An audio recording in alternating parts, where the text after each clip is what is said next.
दोस्तों धीरे धीरे भारत दो टुकड़ों में बंटता हुआ नजर आ रहा है। अब ये दो टुकड़े कौन से हैं? ये दो टुकड़े हैं नॉर्थ इंडिया और साउथ इंडिया में। ये सच बात है, मैं आपको बताऊं।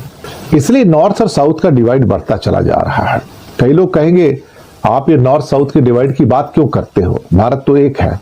भारत ऊपर से एक दिखता है लेकिन अंदर से अलग है। बांग्लादेश पाकिस्तान और चाइना के साथ मिलकर के क्या भारत के सिलीगुड़ी कॉरिडोर को, जिसे आप एक अन्य नाम चिकन नेक के नाम से जानते हैं, उसे नुकसान पहुंचाने के बारे में तो प्लान नहीं कर रहा है। कोई भी दुश्मन कार्रवाई करने की सोचता है या दुश्मन इस जगह को अपने कब्जे में लेने की सोचता है तो इससे शेष भारत को पूर्वोत्तर भारत से अलग किया जा सकता है। ऐसी सोच इन्होंने अपने दिमाग में बनाना शुरू कर दिया कि भारत ने पूरा उसे किला बना दिया है, फोर्ट बना दिया है, सुरक्षा से उसको पूरी तरह से लद दिया है।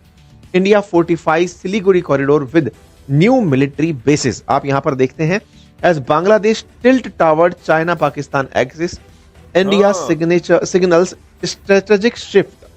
हाल ही में बांग्लादेश की तरफ से कुछ ऐसी हरकतें हुई जिसकी वजह से भारत में तमाम जितने भी भारतीय हैं जो इस सारी घटना पर नजर बनाए हुए हैं, उनके मन में एक प्रश्न उठने लगा था कि बांग्लादेश पाकिस्तान और चाइना के साथ मिलकर के क्या भारत के सिलीगुड़ी कॉरिडोर को, जिसे आप एक अन्य नाम चिकन नेक के नाम से जानते हैं, उसे नुकसान पहुंचाने के बारे में तो प्लान नहीं कर रहा है।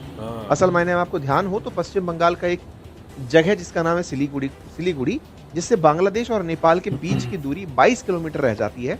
अगर उस जगह पर कोई भी दुश्मन कार्रवाई करने की सोचता है या दुश्मन इस जगह को अपने कब्जे में लेने की सोचता है तो इससे शेष भारत को पूर्वोत्तर भारत से अलग किया जा सकता है। ऐसी सोच इन्होंने अपने दिमाग में बनाना शुरू कर दिया था।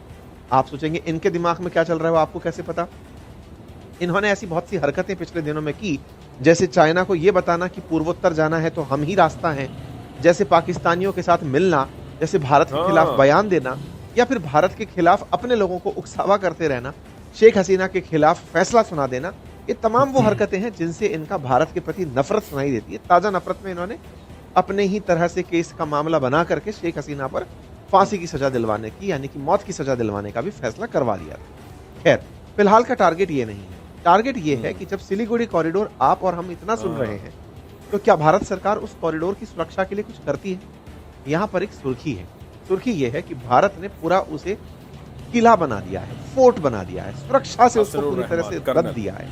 India fortifies Siliguri corridor with new military bases. आप भारत और पूर्वोत्तर भारत के बीच में, यानी कि अगर आपको सेवन सिस्टर्स की तरफ जाना है तो यहाँ पर एक जगह है जिसका नाम है सिलीगुड़ी। ये सिलीगुड़ी बांग्लादेश और नेपाल के बीच में लगभग 22 किलोमीटर का एक पैच है।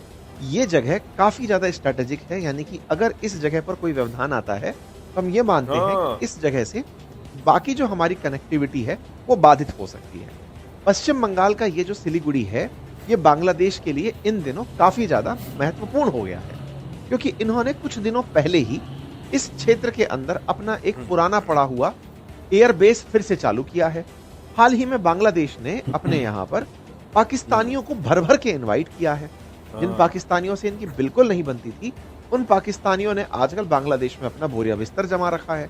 वो भी तब से जब से शेख हसीना यहाँ से निकलकर भारत आई है। शेख हसीना जिनके पिताजी ने बांग्लादेश बनाया था, उनको बांग्लादेशियों ने निकालकर अपने कब्जे में पुराने पाकिस्तान को वापस लाने का प्रयास किया है।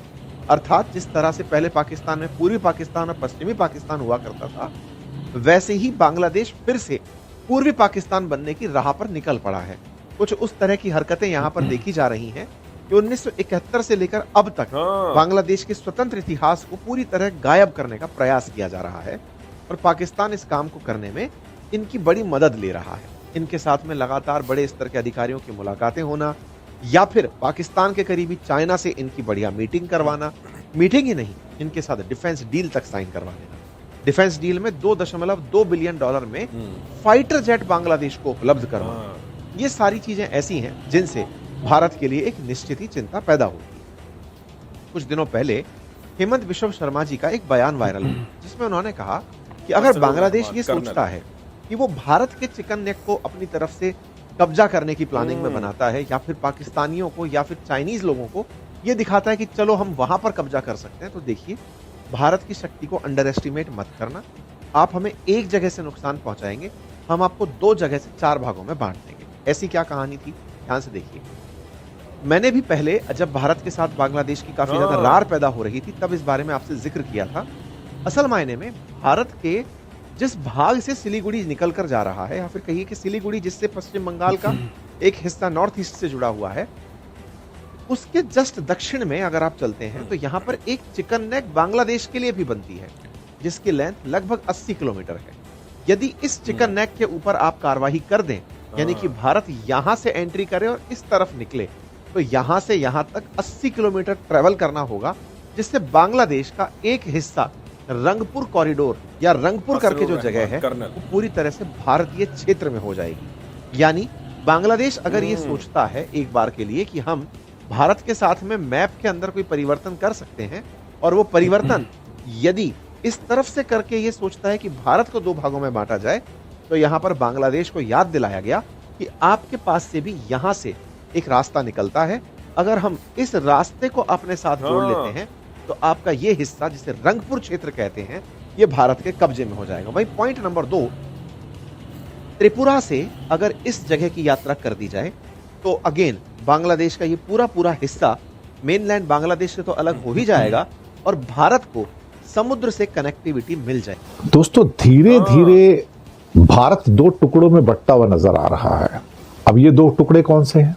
ये दो टुकड़े हैं नॉर्थ इंडिया और साउथ इंडिया में। नॉर्थ इंडिया में एक हिस्सा आप वेस्टर्न इंडिया का भी जोड़ लो तो ज्यादा अच्छा रहेगा, महाराष्ट्र गुजरात को, लेकिन उनको अलग भी कर दें अगर दोनों को, तो बाकी जो हिंदी स्टेट्स हैं सारी, बिहार, उत्तर प्रदेश, हरियाणा, हिमाचल, राजस्थान, मध्य प्रदेश, झारखंड, छत्तीसगढ़, ये हिंदी स्टेट्स हैं। आबादी लगभग 60 करोड़ के आसपास, 60-65 करोड़ के आसपास। ये नॉर्थ इंडिया का एक हिस्सा है। इसमें से मैं जम्मू कश्मीर और पंजाब को अलग कर रहा हूं। जम्मू कश्मीर जो है वो अलग कॉम्प्लेक्शन है और पंजाब का कॉम्प्लेक्शन अलग है, वो हिंदी स्पीकिंग स्टेट नहीं है वो। तो जो स्टेट्स मैंने गिनाए कि यूपी, बिहार, उधर राजस्थान, एमपी, छत्तीसगढ़ और झारखंड, 60-65 करोड़ की पॉपुलेशन। और अब सवाल बहुत सारे उठ रहे हैं कि भाई 75-78 सालों के बाद भी आप गरीब के गरीब। तो साहब 20% पॉपुलेशन के साथ 1/3 से ज्यादा इकोनॉमी साउथ इंडिया आज आपको दे रहा है। और जितने भी लोग हैं जो नए नए इंडस्ट्री वाले आते हैं वो कहते नहीं है साउथ में जाएंगे, वहां पे इकोसिस्टम बहुत अच्छा है, वहां पे हमें पढ़े लिखे लोग मिल जाते हैं। यानी कि आपको एम्प्लॉय चाहिए तो पढ़े लिखे स्किल्ड वर्कर चाहिए ना, तो स्किल्ड वर्कर वहां पे मिल जाएंगे हमको, तो वहां चलते हैं। क्योंकि साउथ ने एक चीज पे बहुत जोर दिया जो नॉर्थ इंडिया ने नहीं दिया, वो था एजुकेशन। और एजुकेशन पे इतना जोर दिया कि आज 90% से ऊपर की उनकी लिटरेसी रेट है, और ऑलमोस्ट 97-98% पे केरला, 95% पे तमिलनाडु। आप सोच सकते हो ना, आपको ये नॉर्थ इंडिया में नहीं मिलेंगे, वहां पे एजुकेशन की इज्जत नहीं करते लोग। लेकिन साउथ में चाहे लोअर एजुकेशन हो या हायर एजुकेशन हो, सबकी इज्जत है साहब। हेल्थ फैसिलिटी बहुत अच्छी है वहां पे, एक से एक बढ़िया हॉस्पिटल्स हैं, एक से एक बढ़िया अब एयरपोर्ट भी आ गए वहां पे, रेलवे स्टेशन है, सब कुछ है। तो साउथ जो है बाकी इंडिया के मुकाबले अगर देखा जाए तो कम से कम तो 50 से 100 साल आगे हो गया है। और ये उनकी अपनी बदौलत है, ये केंद्र सरकार की बदौलत नहीं है। केंद्र ने कोई मदद नहीं की, केंद्र ने तो इनसे पैसे छीन लिए हैं और अभी भी छीन रहा है, और अभी भी कह रहे हैं कि बिहार को देना, यूपी को देना, एमपी को देना, राजस्थान को देना। देते रहो उनको, लेकिन एक दिन ऐसा आएगा कि कहेंगे हम आपको हमारा पैसा छीनने नहीं देंगे। अब तमिलनाडु भी बोलता है, केरला बोलता है, आंध्रा बोलता है, कर्नाटक बोलता है, we are not going to give you more money now, why our money should be given to Bihar and UP, why?